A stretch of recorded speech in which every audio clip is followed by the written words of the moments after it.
जब supreme court ने सरकार को रोका तो सरकार ने सुप्रीम कोर्ट को ही झुका दिया। भारत के संविधान के इतिहास केवल कानूनों का इतिहास नहीं है, बल्कि यह उस संघर्ष की कहानी है जहां सत्ता और संविधान आमने सामने खड़े थे। साल 1973 में सुप्रीम कोर्ट के सामने एक ऐतिहासिक मामला आया, केशवानंद भारती बनाम केरल राज्य। सवाल सीधा था, क्या संसद संविधान को जितना चाहे उतना बदल सकती है? सुप्रीम कोर्ट की 13 जजों की पीठ ने फैसला दिया कि संसद के पास संशोधन की शक्ति है, लेकिन वह संविधान के मूल ढांचे को नष्ट नहीं कर सकती। इस फैसले ने पहली बार सत्ता को यह याद दिलाया कि संविधान सर्वोच्च है, सरकार नहीं।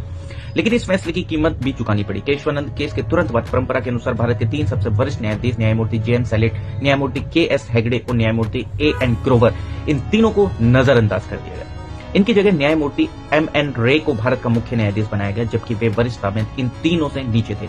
कारण साफ था, वे केशवानंद भारती केस में सरकार के पक्ष में खड़े थे। यह घटना भारतीय इतिहास में सप्रेशन ऑफ जजेस के नाम से जानी जाती है। यहीं से न्यायपालिका को यह संकेत मिल गया कि स्वतंत्रता की कीमत चुकानी पड़ सकती है। इसके बाद आया 1975 का आपातकालीन, मौलिक अधिकार निलंबित कर दिए गए, प्रेस की आजादी खत्म हो गई, विपक्ष जेल में डाल दिया गया, लोकतंत्र लगभग ठहर चुका था। अब आखिरी उम्मीद केवल सुप्रीम कोर्ट ही था।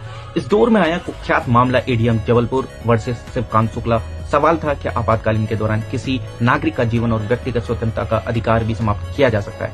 सुप्रीम कोर्ट की 5 जजों की पीठ में से 4 न्यायाधीश सरकार के पक्ष में चले गए। न्यायमूर्ति AN रे, न्यायमूर्ति MH वेग, न्यायमूर्ति YV चंद्रचूड़, न्यायमूर्ति PN भगवती। इन चारों ने कहा कि आपातकालीन में अदालत भी नागरिक की मदद नहीं कर सकती। लेकिन एकमात्र न्यायाधीश खड़े हुए न्यायमूर्ति HR खन्ना। उन्होंने अपने ऐतिहासिक डिसेंट में कहा कि जीवन का अधिकार प्राकृतिक अधिकार है, इसे किसी सरकारी आदेश से समाप्त नहीं किया जा सकता। यह डिसेंट संविधान की आत्मा बन गया, लेकिन फिर वही हुआ जिसका डर था। जब मुख्य न्यायाधीश बनने का समय आया तो न्यायमूर्ति HR खन्ना, जो वरिष्ठता में सबसे आगे थे, उन्हें बाईपास कर दिया गया। उनकी जगह न्यायमूर्ति MH वेग को भारत का मुख्य न्यायाधीश बना दिया गया। वही न्यायाधीश जो ADM जबलपुर में सरकार के पक्ष में थे। इस तरह साफ हो गया कि उस दौर में स्वतंत्र न्यायाधीशों को सजा मिली और सरकार के पक्ष में खड़े न्यायाधीशों को पुरस्कार।